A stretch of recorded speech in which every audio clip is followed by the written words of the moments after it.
Well, we're going to get started here. Couldn't be more thrilled to be with you this evening. My name is Elliot Davis, and I'm just honored to be your Norton Director of the Norton Museum of Art, and to welcome this evening our incredible speaker, Kulapat Yantrasast, who will be speaking today in introducing our topic of human flourishing and the arts.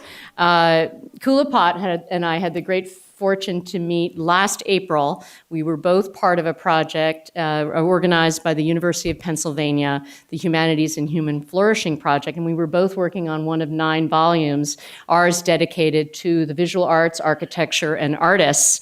And so we had never met. And then we learned we had wonderful connects in common, including Jim and Irene Karp. So we're thrilled to be here together, and we'll have, I hope, a lot of great ways to introduce this topic to all of you. The publication is not ready. I just received, even at 5 p.m. this evening, the final proof, so they'll be waiting for you, I think, Kulapat, soon, and we'll work on that. But meanwhile, let me just introduce our great speaker today, and we're so honored that you're here, Kulapat. Born in Bangkok, Thailand, Kulapat graduated with honors from Chulalongkorn University. He received his Master of Architecture and doctoral degrees in architecture from the University of Tokyo under a Japanese government scholarship. Following graduation, he worked as Tadao Ando's close associate for 8 years in Japan. In 2012, he was named one of the art world's 100 most powerful people. We're so happy he's here with us today. He's still very powerful, as he said. He is a frequent and much beloved public speaker at leading institutions around the world and has served on the Artist Committee of the Americans for the Arts and of the Hammer Museum in Los Angeles. He's also served as a trustee of the Pulitzer Arts Foundation and the Noguchi Museum in New York City. In 2009, he received the Silpathorn Award from the Thai government for his contribution to contemporary culture in Thailand. And he is the first architect ever to receive this prestigious award. So we couldn't be more thrilled to have Kulapat introducing to the Palm Beaches, as far as I know, this topic for the first time. And before he begins, I hope I can just remind all of you to please silence your cell phones so we can all enjoy this tremendous presentation. So thank you, Kulapat, for being here with us.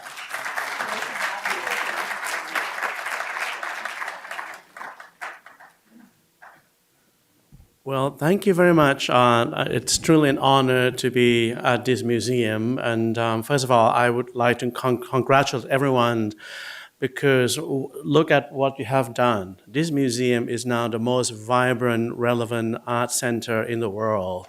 And all of you have done great things, because you see the importance of how it does to our lives. You know, I think with a lifelong passion for art and culture, such a place can play such a big role for every generation of all walks of life. And so because of that, you know, as Elliot mentioned, how the art and culture has become the inspiration and the source for living to a lot of people, I think that's really true in the Norton. So congratulations for that vision. Thank you. So, you know, I think I would talk briefly about my backgrounds and specifically 2 projects I'm working on, just quickly try to get everything out of the way so we can have a conversation, the whole room, with Elliot and myself. And, you know, I mean, this lady, this, you know, amazingly strong and very inspiring lady who completed the Art of the Americas building in Boston. I remember visiting at the opening in 2010, and that's the vision of that museum, which, you know, we all have been to that museum at the Museum of Fine Arts in Boston before. But when that opened, of course, again, with Norman Foster, it really bring the vision of what culture really give us reflection as who we are, and the empathy for allowing us to understand and appreciate others. And I think that's a big role that museums play today in the world, that we need to understand one another. So for that, I'm so honored to be here and honored to have conversation with Elliot after. So let me quickly go through a little bit of this is who we are. So I started the office, which is called Y, and 15 years ago in Los Angeles, and now we around 45 people between Los Angeles and New York, back and forth. Around 90% of our work are cultural projects, museums and galleries and houses sometimes for art collectors, and really focus on that. I think background, as Elliot has kindly mentioned, so I was born in Thailand, spent around 15 years in Japan. So my upbringing and thinking about cultures came from these two cultures, Thailand and Japan, which I kind of talk a little bit. It's kind of, for those of you, I'm sure you all know, but Thailand is that red country over here in the middle. Japan is this country at the edge. So Thailand is in what we call Indochina, which is in the middle between China and India, whereas Japan is at the edge of Asia, like almost kind of all by its own. And the reason why I'm saying is that because it's really interesting to look at culture this way. Ooh, let me see. Okay, Thailand is like this. It's like a skinny, tiny person between two big giants, which is China and India. So when you're a small person in the middle seat in coach, you kind of learn to behave, your elbows and things like that. Whereas Japan is this guy in the back row in coach, at the edge of the seat, spreading out by himself, isolated from everything. And it's kind of true because growing up in Thailand, I'm sorry. And you can see that so much in food. The Japanese food reflects who it is. It's isolated. It's about refinement. It's about abstraction. It's about the strength by unity, one at a time. You can see that. You can feel the depth of the ingredients. Whereas Thai food is the opposite. It's a lot of Indian, a lot of Chinese, a lot of indigenous things. It's about mixing and blending things together. There's really nothing you can say, oh, that's original from that particular land, but the identity is come from mixing and blending things together, and that is really quite true. So, kind of seeing these two poles of one is very refined, abstract, and the other is very mixing and gluing things together. I kind of come to love, creative and culture in that sense, that in a way, I feel also that culture in general is moving from a Japanese food, sushi, to a Thai food, because it's no longer one person or one that's really defined what taste or what culture is. And I think in the future, every culture will be mixed because, we all are so different. We all have different tastes, of different walk of life, different way of going. So anyway, I think that's important, and that's why I think museums is quite important as places of understanding and empathy, because museums for me is a place of inspiration. For example, today, this afternoon we went to see the bunker right over there. And that was, Beth Woody, who's such a dear friend, not only that, but every time the inspiration that comes from her collection, the depth and the width of it, just keep you thinking, wow, look at creative energy that human can make and how all of these come and, you give you so much food for thought. I think that's important for museums to be a place that's not trying to dictate what culture look like, but ask questions, allow us to understand who we are, allow us the opportunity to think about who are the other people and who are the arts and others. And I think it's a place that gives answer, but also provide inspiration for conversations and questions. I think that's what you can see from the Norton. It allow every diverse art to be seen, and then allow delight, but also a lot of inspiration and questions. So this is the office. And again, one of the things we try to do is that, like what they say, if you have a hammer, everything looks like a nail to you. And it's really true in architecture, because once you're an architect, even myself and my staff, I feel like sometimes you really need to kind of get away from the hammer business. You need to kind of be able to kind of enhance the thinking and have a whole toolbox. And the way to have a whole toolbox is to be able to really listen and engage, not only just designer, but non-designers, anthropologists, social worker, curators, school teachers, writers. All of these people have, in my experience, worked with us as co-creators and our projects in many ways. And I think there's more, maybe too long to say, but I think for me as an architect, that's one of the joy in life, is to be able to use my project as a way of collaborate and communicate with people that I respect, whether they're anthropologists, again, school teachers and writers and curators and collectors, and really bring all this great together. I'm using my design skill as a way of getting everyone's idea to be executed. So that's part of what I think is important to be an architect. And so all of that. And so today, I'm just going to quickly close and talk about just two projects to open up, which relevance to the Human Flourishing project, that how can the arts and humanities let human flourish, let people realize the potential of life, let them have a lifelong passion for culture, for living and all of that. I think that's important to that. When I design museums, I always feel that my role is I'm like the matchmaker between art and people. As if on one side, I have friends who are an artist, and the other, I have a friend who's an art lover, but they never know one another yet. And so my job is to create the most beautiful environment and occasion for the artist and the art lover to meet. And when they meet, I'm supposed to leave the room and let that happen. I'm not supposed to be looking over, breathing down their neck and say, are you having a good time? Do you liking each other already? So I'm kind of doing my job as the connector rather than trying to overwhelm the conversation. And I think it's important in general too, we don't have to be neutral, but we have to be generous. We have to let art and people connect to one another without architecture being always there to make sure that they notice us.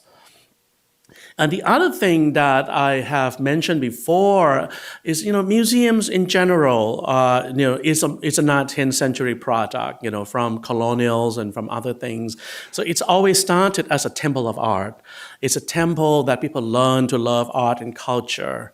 And as a temple of art, it has its own limitations. It's intimidating for a lot of people.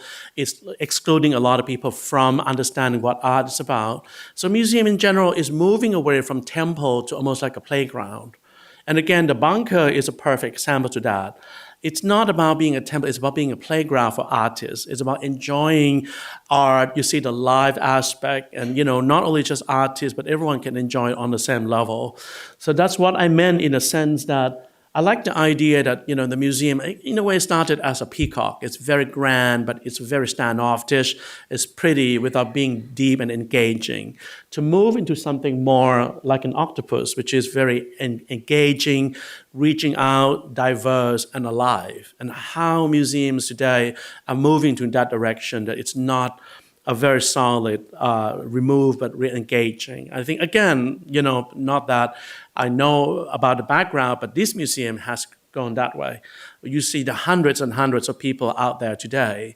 You know that there's an engaging, and it works for everything from music to education, to food, to art, to social events. All of these is what people expect today of museums. And I think that's why we cannot just be one thing for one person. We can be everything for everyone. And I think that's what the human flourishing aspect come into in museums.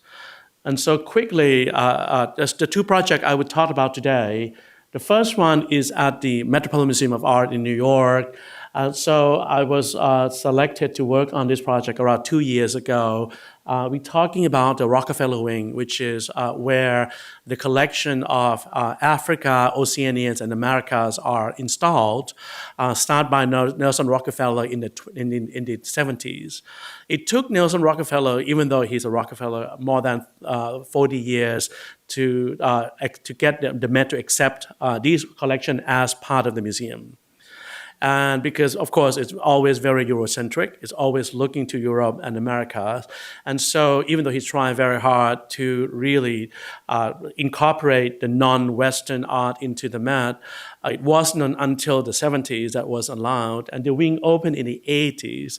And so it was designed almost like as a museum within a museum, that it has The whole wing is around 50,000 square feet with 40,000 square feet of gallery spaces, and then offices and art storage and library and others. It's actually a beautiful, beautiful way. One of the first curators is Robert Goldwater, who's actually a very well-known scholar in ancient American art, who actually also turned out to be the husband of Le Bourgeois. So Le Bourgeois actually was a housewife for 50 years, working on this until she blossomed into her own. And so that's why her love for Mexican art and many other things. So from the wing, it has a very important thing. But it is also a catch-all because, Africa, Oceania, and America have nothing to do with one another. They're three continents. And there are three continents that occupy 75% of the people on Earth. And it includes around 600, 700 now nations in that area, lumped up into one little wing at the Met. So in a way, our job is how do you let people to understand the artistic achievement of these people that are not one single, and then how the diversity and the love of art and culture come through. So this is one of the image from the Americas section looking. One of the things that we did, which would change the experience, that we actually will, for the first time, open the window of that wing to Central Park to the south. So it's almost the same space, the same size with the Temple of Dendur, the Egyptian wing on the north, but this is on the south side. And because most of the work are light sensitive, those windows are always closed down, so you never see the park. So we're working with engineers to really make sure that we can actually have a safe environment in terms of light exposure for the art, but people can sit down and see the park and really see these objects, which actually are made to look in daylight to see. So that would be the big change that you will see from the architectural change. This is what it is now. And many of you might have seen this. It has one of the strongest.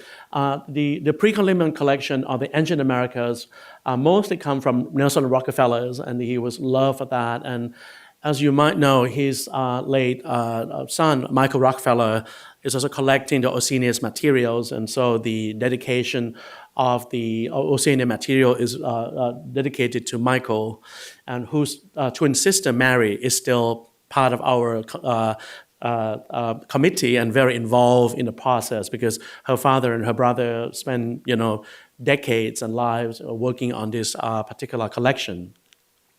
So this is what it will look like. It's a little bit bright, but so this is what before. So what we want to do is we want to create an uplifting quality that it's not about just dark room with light spotting on goals and treasure house. So we want to celebrate the uplifting quality of the spaces, some nuance using natural material, wood and stone as a collection, and create these different chapters and alcove and chapels for these different cultures. From the Dogon to the Manaus, all of the others. So this is the African section. And then, we want to make sure that the masterpieces come through. And the other part is that the Africa, Oceania, and America section are all clearly defined and all have very strong connection to their neighbors. For example, the African collection connect directly to the Greek and Roman right here.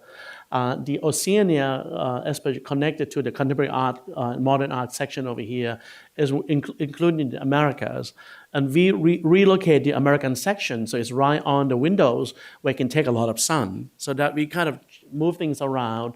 And then, so in a nutshell, the concept is, so you have this section, which is the Africa, which is almost like a continent here, and you have the America, which is another continent here, with the Oceania like an ocean flowing between them this way. And the window to Central Park is over there. So it kind of allows each of them to have a relationship to one another, but also have, in each of these, there are hundreds of cultures that we're trying to kind of represent. So that's part of that. And, again, working very closely with the curators, with scholars. For this particular project, again, all of these are living cultures. These artwork come from cultures that still exist. They still continue to make the masks and the poles and the textiles and other things even today. So how do we represent that, someone else's culture, in a way that is vibrant and very respectful and sympathetic to how they live? So this is quite important. This is all the work we have done. It's been around 2 years. We're just about to break out later this year. So this year is 150-year anniversary of the Met. And so we will let the celebration happen, and we'll start breaking ground after. Again, so this is the Kwama ceiling, which is actually a contemporary artwork that was installed in the 90s. And then you see some of the other works. This is the beach pole, which is from the collection that Michael Rockefeller collected from Papua New Guinea and many other places, the hazmat. The other project, again, and maybe I'm picking a non-contemporary art setting, is a project right now under construction, opening this year. This is across Central Park. This is at the American Museum of Natural History. And we are renovating the oldest part of the museum from 1896. The original building, which the main entrance on 77th Street. It's the first project that I'm showing today. It is the Northwest Coast Hall, which is the very first gallery of that museum that Francis Boas, who's the father of American anthropology, started. Francis Boas is a very interesting character. He's German. He came to America in the 1890s. His first job is to curate the anthropological section at the Pan-Columbian Expo in Chicago in 1893. Then when he started the different village, and he came from there to be the first curator of the Natural History Museum, and get very controversial, and then became the professor of anthropology at Columbia University, and basically kind of founded that school, which came Margaret Mead and Levi Strauss and many others anthropologists in America. So this particular hall is quite important because he designed these, and it has not changed since 1896. So it's a very big, but at the same time, our conversation with our native communities, Native Americans and First Nation has changed. The way that we looked at it, no matter how avant-garde or advanced at the time, is no longer the kind of value system we like to do, which again, I really appreciate what Elliot has done at the MFA in the Art of Americas and the inclusivity of the conversation. And so this is what also we try to do. In this project, which is quite important, is that it starts with a series of really deep meetings with the communities. I spent around 4 months traveling from one nation to the other in Canada and in the Northwest area. I went to so many potlatches and aspects to try to understand. Again, I think because we have the treasures in the museum, and how do we do justice to this? How can we create a conversation between different people? And so that's part of that. So we try to maintain the sense of place of the museum, but also bring in, new way of having conversation and talking about the cultures and the way of living. Cool. So this is at the opening, which is again started by kind of welcoming all of our Northwest Coast friends to come in. So we have a native community in Southampton, many of you might know, who still have a vibrant there. So they come to the museum because they're the only living culture now in the Manhattan area. And they welcome our native friends from the Northwest Coast to come to New York. And we start, so it's kind of in kind of a context. And even now, we're working very close with all of them to really curate and design the exhibits and talked about why these objects are here and how are we talking about the treasures and the living cultures that they are today. These are some of the studies and the design we have there. Again, it's a vibrant. It's because each of the subject relate. I'm sorry. All the text is still being developed, but just the look and feel of it, the sense of place that we're trying to provoke in this multi-nations area, and how we talked about not only just the objects of the past, but living cultures, the problem they have today, the belief system, the innovations, and what they think. And so this is kind of a full representation and collaboration with the people there. Again, it's all of that. This is the end. We're also moving the Grand Canoe, which is right now in the Grand Hall outside, into the gallery and create a sense of vibrant between each of the culture within that. So for this project, I think what is maybe important is that we really involve and integrate all the different way of thinking about culture from many people together, the curators, the people who live in communities, the scholars, the visitors, and others into the design that we have done. So that's the appetizer for the talk. So again, I have many other projects, but I just want to talk about these two. That again, the part about the subject is what I'm most exciting is that the museum has become one of the most exciting social places in the world. At a time when most things can be done online, there's only few things that you have to do in person. And looking at art, being inspired by people, socializing is the one thing that you cannot do online very well. And so because of that, museum has taken a very important social role in being the place of interaction and immersion of culture. So within that, I would like to, again, end this conversation and thanking my staff for working with me on that. And now I will lead this on to Elliot, who will introduce you to the concept of human flourishing. Thank you.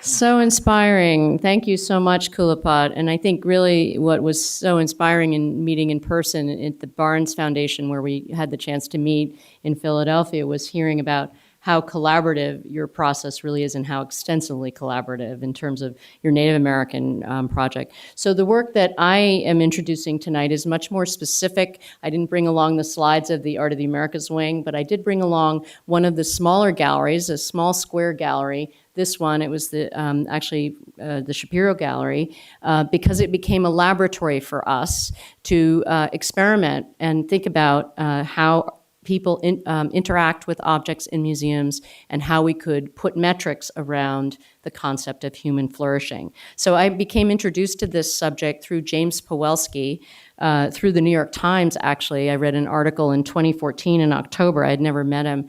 And I said, this is what kind of work we should be doing. He's the director of education at the Center for Positive Psychology at the University of Pennsylvania, and he's the man who's convening this big project with these 9 volumes, of which Kulapat and I are contributing to 1.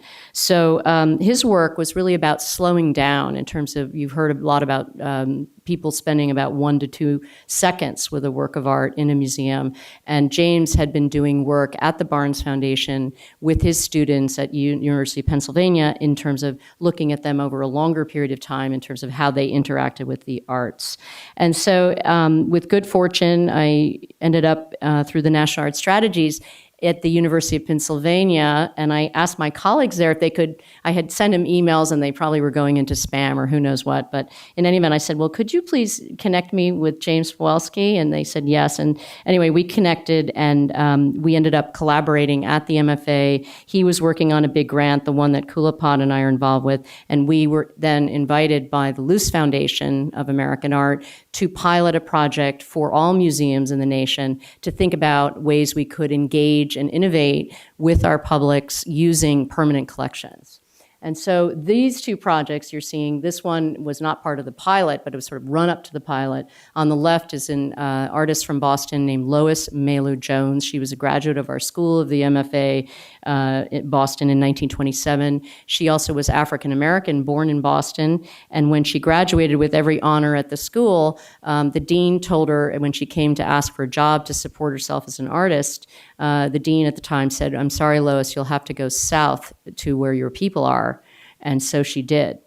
She said, well, my people are here in Boston, but she ended up getting a job at Howard University where she taught for 47 years, extremely distinguished. But this was the first show in that space. It was extremely powerful to see how people responded because the 4 small walls allowed us, I was the curator for this, but to talk about Lois's work in the museum.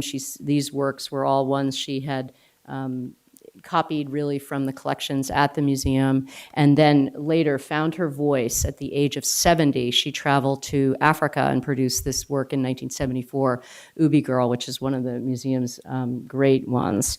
But it was this gallery that the fact that there was only one doorway in and these four walls with the length of it, that later curators, my colleagues, worked on this project of American ceramics throughout, from the arts and crafts, late 19th century, all the way up.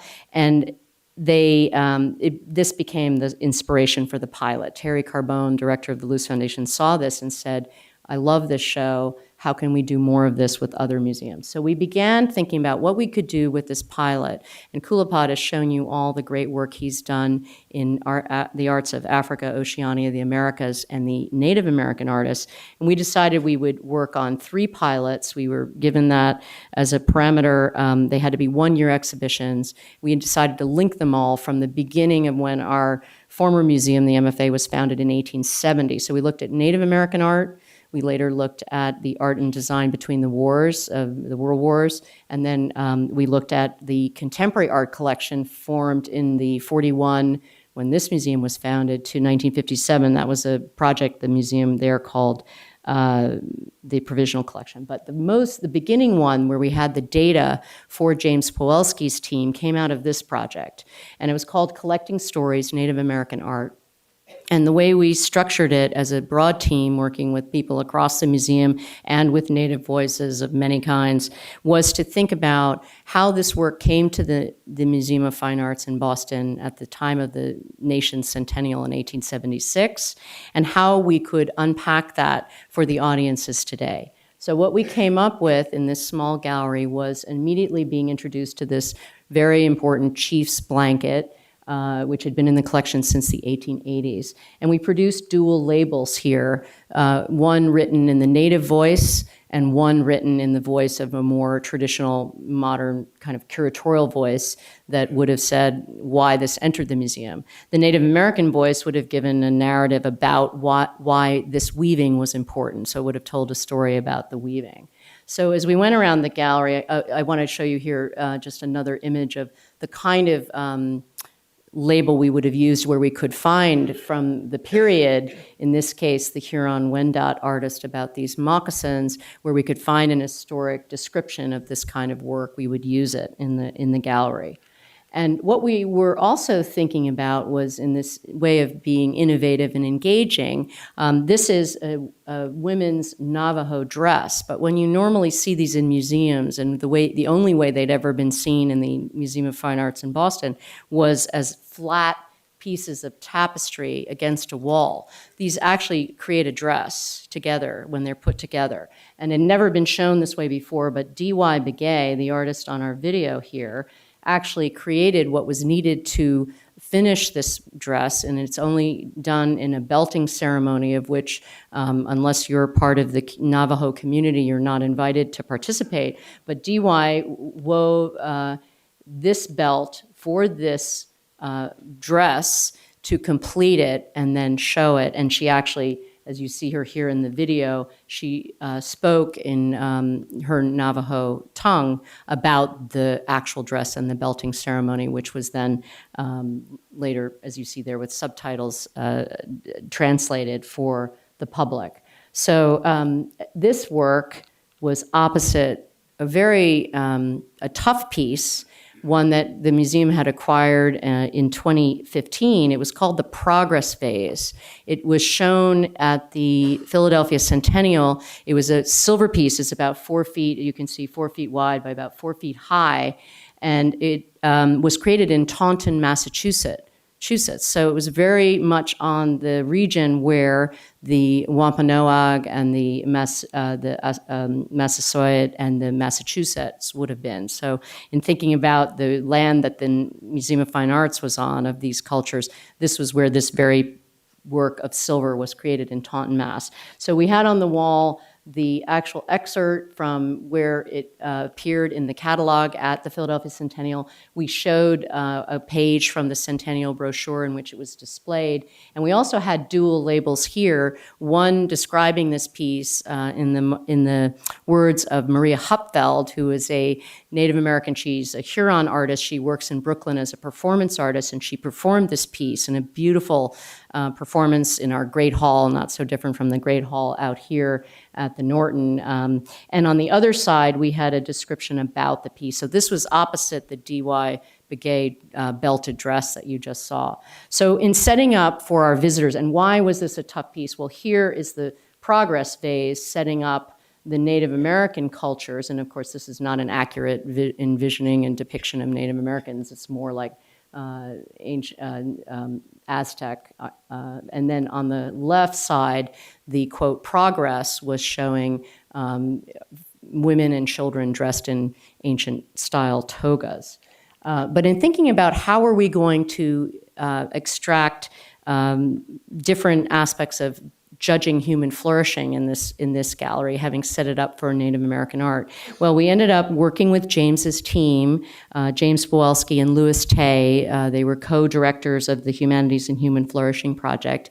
Louis Tay from Purdue was very familiar with an application that you can use on your smartphone or any phone to ask questions of people in the exhibition, before they enter the exhibition, and after the exhibition. And there we also, again, just as Kulapat, we collaborated and created a hybrid with a team out of the University of Rochester, led by a man named Ed Deasy, who, for those of you who I see in the front row, the Lunders, but he also, in addition to running his work on what he calls self-determination as a part of human flourishing. Ed Deasy is also the director of the Monhegan Museum 10 miles off the coast of Maine, and that's how I met him. But we were talking about this, and I never knew he had had all this career in human flourishing. Well, he measures three things in human flourishing. How do we know humans are feeling well? It is when we can judge a greater sense of their autonomy, and a greater sense of a feeling of competence, and a greater sense of human connection. So we played off of that, we asked questions of our visitors, and we did come out, as Kulapat was emphasizing, empathy. The main message was that all of our visitors who visited the show and participated in our different kinds of surveys, they all felt that they had a much greater sense of empathy towards how the museum was presenting the work of Native American artists. They understood a greater range of the Native American artists as opposed to just thinking it was one form of art. It was the art of many different cultures, and that it responded to many different times and situations and periods. And the other, I think, great outcome is it doesn't always have to be through a smartphone. We were just interested to pilot that. We also had a great deal of response to even analog questions like, if these works were created by your ancestors, how would you like their story to be told? And so that extracted also a great deal of empathy on the part of our visitors. So I would love to end it there, and we hope open it up to a great conversation with all of your questions about humanities and human flourishing, and Kulapat and I will do our best to answer them for you. So thank you so much for being such an attentive audience.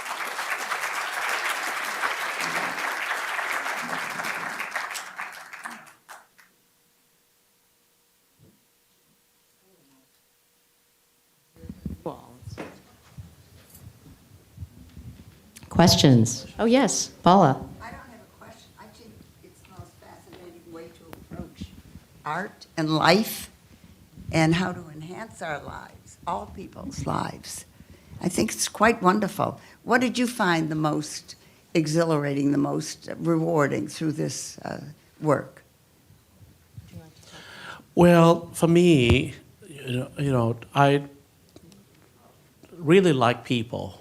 I try to like them as much as I could. Not, but I feel like if that's, we are social animals, right? And I think through the work, and I'm extremely curious. So I'm always like to understand why things happen this way and that. People have different ideas, and art really opened many doors to me, many windows to me that allow me to think differently every time. like, ooh, like when you come across a work of art, the intensity, the obsession, the passion, it just blows your mind every time. How can someone create something that has such a unique point of view, let alone the talents and the philosophies and others. So that art is always my food for thought. So to be able to work with art, with artists, with curators, with people that support art is just the joy of life. I think that's the most important part for me as being an architect, because you feel so grateful because you're working with something that much bigger than who you are. And at the end, we'll stay on. I think we'll stay on. You're kind of passing the baton to the next generation. And I think by doing so, you're being kind of, carrying the fire, and you can't help being passionate by the fire as well. Yes. And Paula, for me, I feel I've had the great fortune to live and work in museums, and great museums like the one Kulapat's working on now. In fact, every time I felt I was blocked and working on my dissertation in the basement of the Metropolitan, I would always go to the Rockefeller Wing. And I've always had this feeling that we can watch. I love watching people in museums and seeing what's engaging for them. And I've always had this feeling that we need to really find out what's most engaging and what will be really most meaningful in terms of transforming people's own experience. And so how do we get at that, and how do we also put some metrics around that? Because I think today art museums are very special places, and I think they're very much, I liken it to the humanities and human flourishing, to thinking about public parks or public beaches as a place where you need to go to be able to stimulate different kinds of thinking and different kinds of creative breakthroughs. And I do feel that the art museum is the same in terms of its power to transform our lives if we allow it to. And here at the Norton, it's so great. And Kulapat, we're probably going to put you on our brand next with your statement that you opened with tonight, because I think what we have here at the Norton is so powerful in that it's the art, the architecture, and the garden, which the Nortons placed here in a community which they knew had fewer cultural resources in the 1940s when we opened almost 80 years ago. And we still have that ability to be very intimate with the art, the architecture, and the garden, and how to really build that out. So I'm really excited about that. Yes, I think few museums have the sense of intimacy too, right? I think people love to be able to look at art. Only few people, I didn't grow up living with art, right? So I don't know, because I always, I remember one time asking a collector from Canada, I was like, why do you have to buy all this art and live with it? And he said, good question. I don't know. Maybe you should try without. But because it's natural to him. But too many of us, I didn't grow up in a house of art. My parents were not collector, so my relationship with art is in a public context, right? But what is unique about the Norton is that because it has a sense of intimacy. So you feel that you be with the art by itself. It's not your house, but you feel that this is not a public space. A lot of people are watching you. People can really, and you watch people in the gallery to feel so in with the art. I think that's important, and I feel like it's such a great opportunity, and I think that's such a great thing. But I do have a question for you, though. It seems like in the museum world, you're like someone who's been hit by the lightning twice. Right, so Elliot has been fossilized twice. So one in the cold climate of Boston, and now in the warm tropical climate of Palm Beach, or West Palm Beach in this case. So any gossips? Anything that you want to talk about working with the Lord? Working with the Lord Foster. Well, it's an incredible experience. We, 10 years, a huge international team, thinking through, and in fact, having lived at the Met, the spaces that you are now transforming, Kulapat, American art, which is what we called it, was very low on the totem pole for my first director, Philippe de Montebello. As much as I admire and respect him, it was all about really Western art. So, I wasn't really planning to leave New York, but when we went up to Boston and we heard that we were building this enormous Art of the Americas wing, which was, by the way, going to be open in 2007. It took us 3 more years. It was, I thought, one of the most exciting projects to be involved with. And I still feel that way. I think it was an incredible privilege to be able to work on such a big project. But I don't think I probably would have even thought about it had I not spent so much time in the American wing at the Met and trying to understand that space, which opened in 1924, because I always found it extremely confusing. And I used to give tours as a young fellow of that space because I would try to unpack it for people because I just found, it kind of a bit crazy. But in any event, being here is so different in the sense that having worked with Foster over those 10 years, his team, not so much Lord Foster, but Michael Jones was our leading partner then. This space never would have happened without, I think, the Art of the Americas Wing. And in fact, when we began in the Art of the Americas Wing, really Foster had not built a purpose-built art museum at that point because the court at the British Museum was a courtyard, and the wing at the Nelson Atkins or maybe the Sheldon. But what I mean is this was really from the ground up, from a drawing when we started in 2000 that was just a perimeter. And so it was very different. And I think this is a very successful. I mean, I love watching people. I'll be watching all of you when you're in the Norton. I do watch a lot of people as much as I can, and they do feel, I think, relatively comfortable. I mean, we still need to reach out to many, many more communities, but I do feel people, the scale of this building and the way it connects to the space, particularly with the tree and the typewriter eraser out front, it just is an incredible opener. What do you think? I actually like Foster's work quite a bit. I mean, some architects feel like his work is too cold, or he's better at airports than museums, and others, I think that's just the way a lot of people think.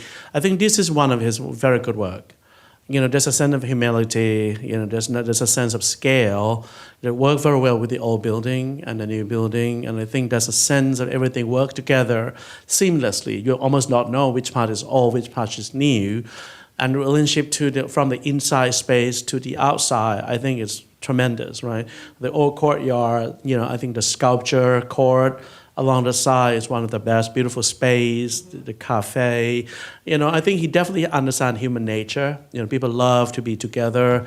I love that idea that instead of having an empty lobby as a place, the lobby is a living room. Yes. Everyone come and sit down. Everyone is invited to sit down. You can do whatever you want to do, and it already makes everyone feel comfortable. I think that's a part that's really good. Yeah, so I felt that it was a great success. Yeah.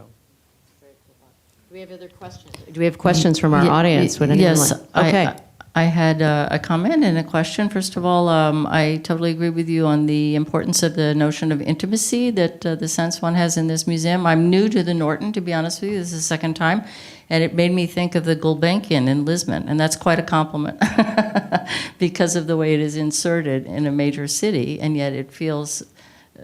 the way the garden is inserted and so forth is quite special. And I wanted to ask you, as an architect, do you feel that you perhaps have more freedom when you are designing for a museum than if you were caught in the reality of the world of real estate? We're in South Florida. We're looking at our skylines becoming very generic with glass towers. Everything's ending up looking like Aventura. There's a great deal of speculation and pressure in real estate.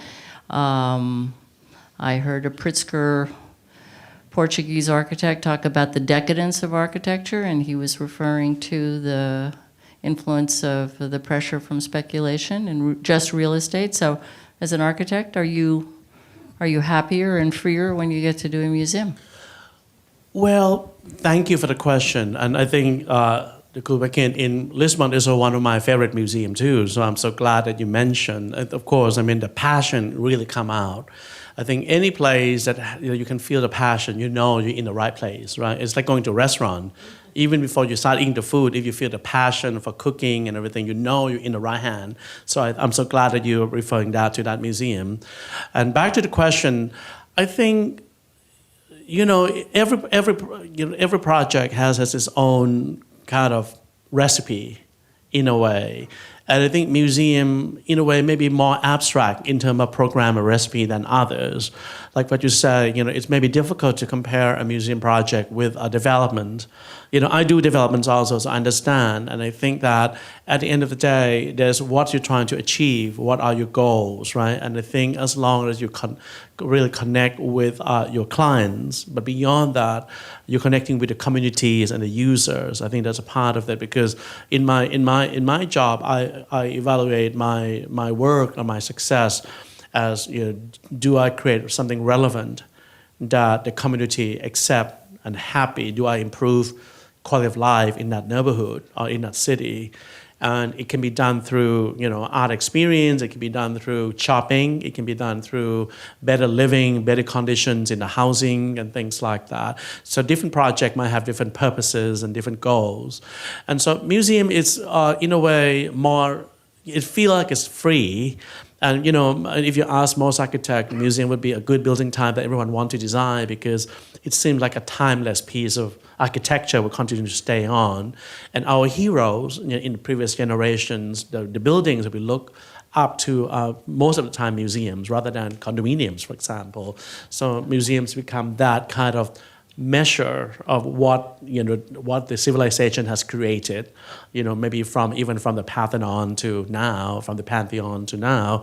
So museum architecture has been seen at that barometer of where civilization has achieved. So in that regard, it's seen as kind of a free, conceptual kind of aspect of things. In my case, I do feel that in our generations, the art has moved up to people. And I think that you could design a museum in a vacuum, and many architects did. And it's amazing how things shifted, because you look at museums that everyone celebrated, including myself, 10 years ago, and you look back at those museums, and it's like, oh my God, it's so rigid, it's so lack of life, it's so already out of fashion. It's almost dated, right? And when you look at museums that have an ingredient of human and vibrancy and programming and diversity, and you feel like, oh, it has a life. And I think that's kind of what I see as my own, like if I go back to a work that I have done and it has a vibrancy, it's like if you design a restaurant, if you go back and no one eat there, even though it's not your fault, you feel like I did something wrong. No one's eating in this restaurant.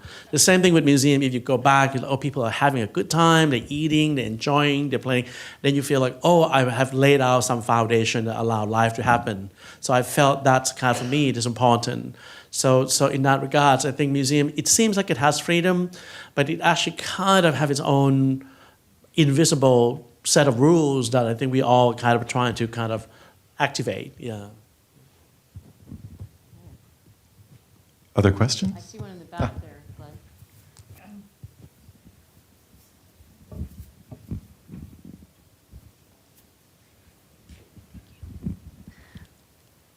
What was it like working with Tadao Ando? What was the best part and the worst part? I get the gossip. Yes.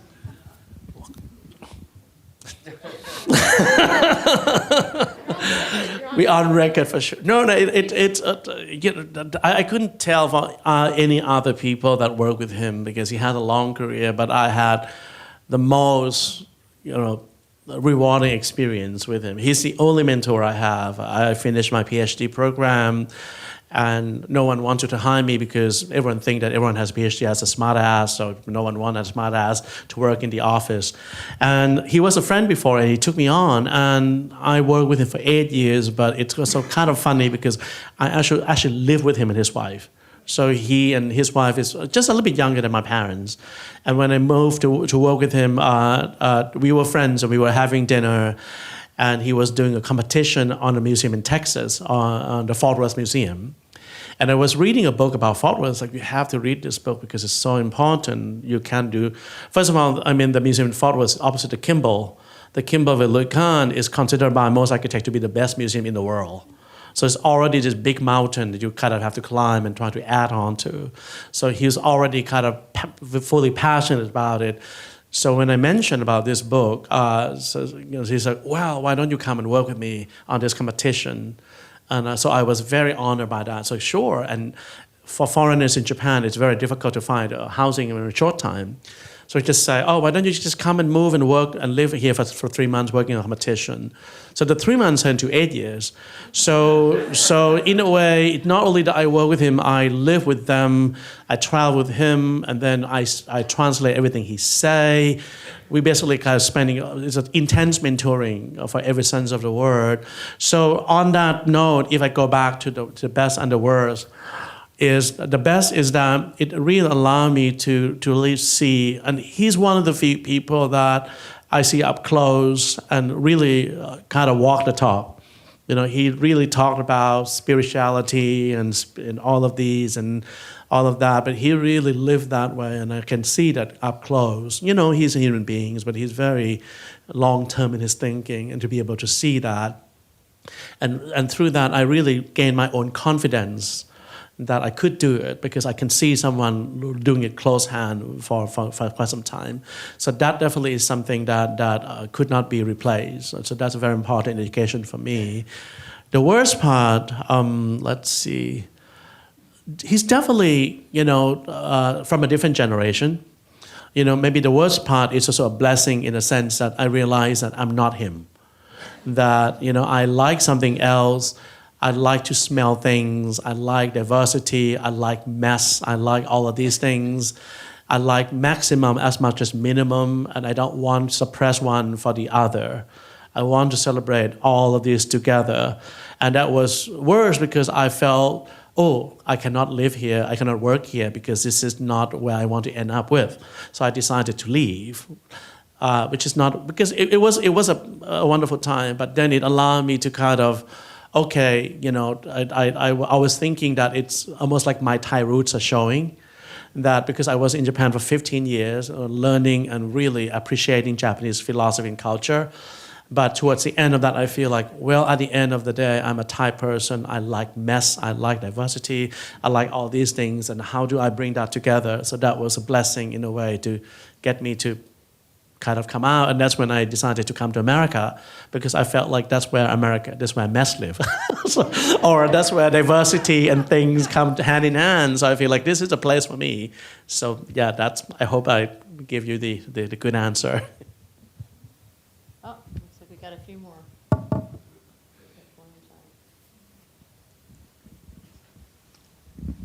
Thank you. How do you see humanity flourishing in relationship to all that we've been talking about in terms of art and architecture and museums? Is humanity flourishing? Do you see it flourishing? And if so, in which ways?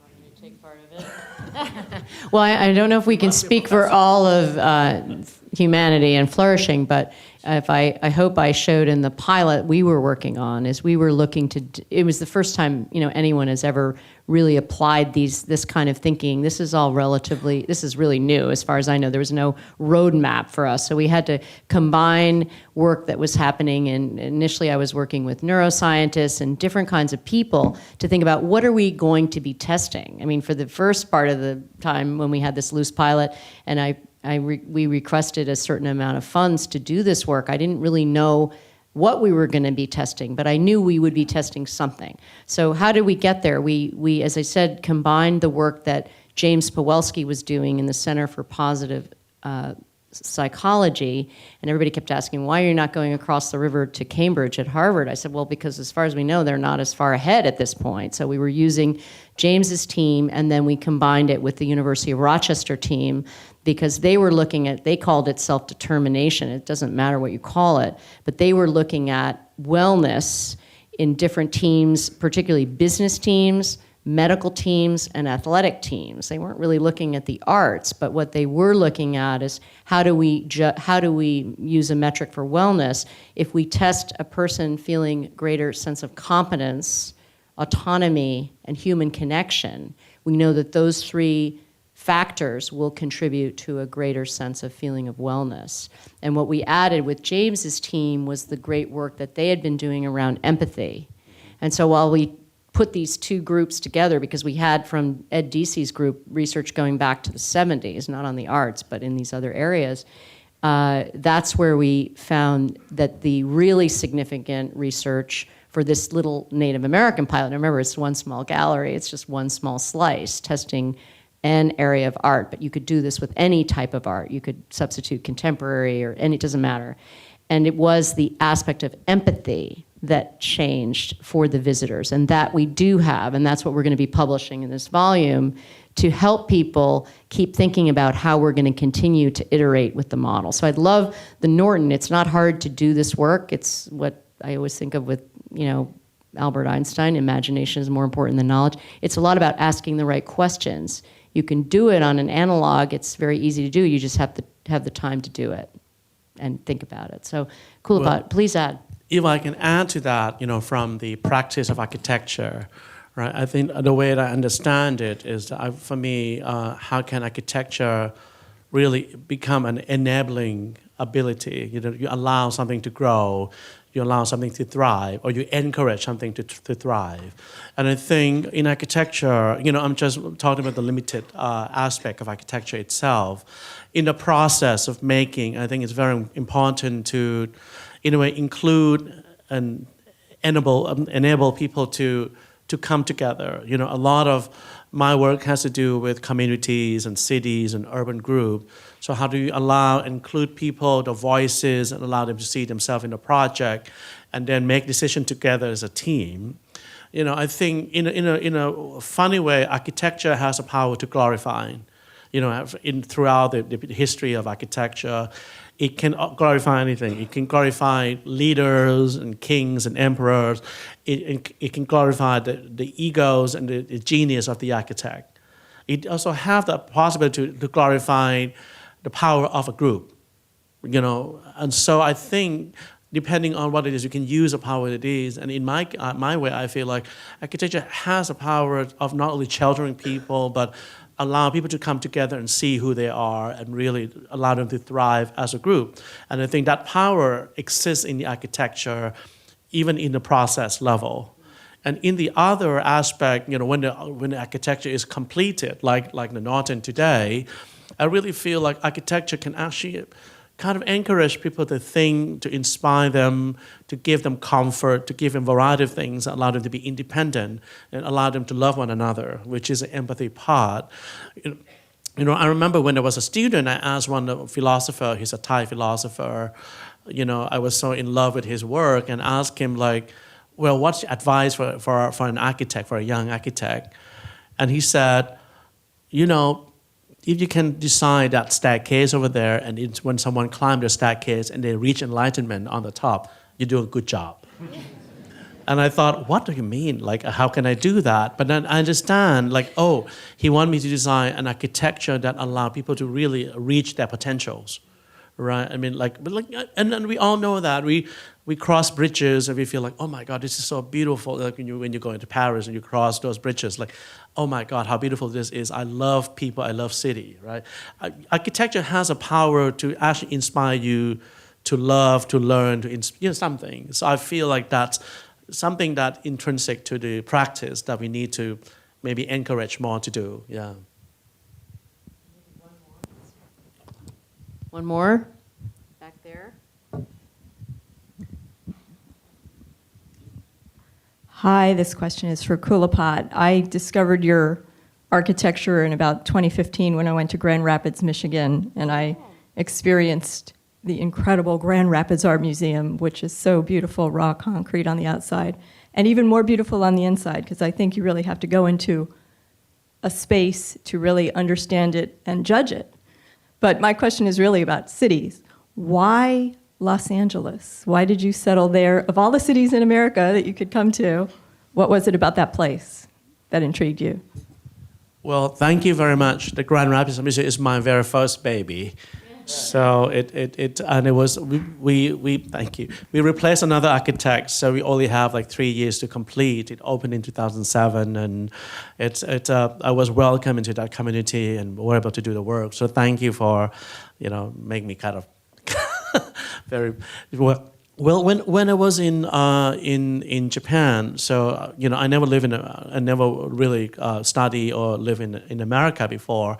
So I have a very romantic notion of what America is, And so when I was in Japan working with Tadao Ando, I come to the U.S.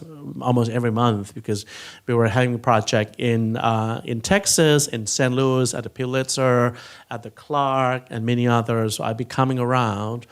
And I fell in love in America. I feel like, oh my God, people are so liberal, people are so nice. I didn't realize I was dealing with the 2% of the population. I thought the whole of America is like that because those are the people I met, they have wonderful conversations. And so, I felt like at the time I was, 34 years old, I was like, oh, I'm too old for New York. I don't want to work for anyone else. I don't want to be doing loft and boutique the rest of my life. So what do I do? So I feel like, oh, Los Angeles. It seems like a very open place. It seems like you can make experiments, and if you make mistake, you can bury it and you can move on to do other things. It seems like it's a kind of a good place for experimentation. And of course, it's very close to Asia, which make me feel like it's so easy for me to just land there. So I did, and I never left. I loved it, even though, that was 15 years ago, and we opened office in New York 10 years ago. Definitely, my home is in Los Angeles. It has a sense of forgiving and welcoming and so soothing in a way that I don't see in other places. I'm sure there are many other cities, but in my case, it just gave me that sense of shelter and comfort when I needed it. So it's definitely my home. Thank you.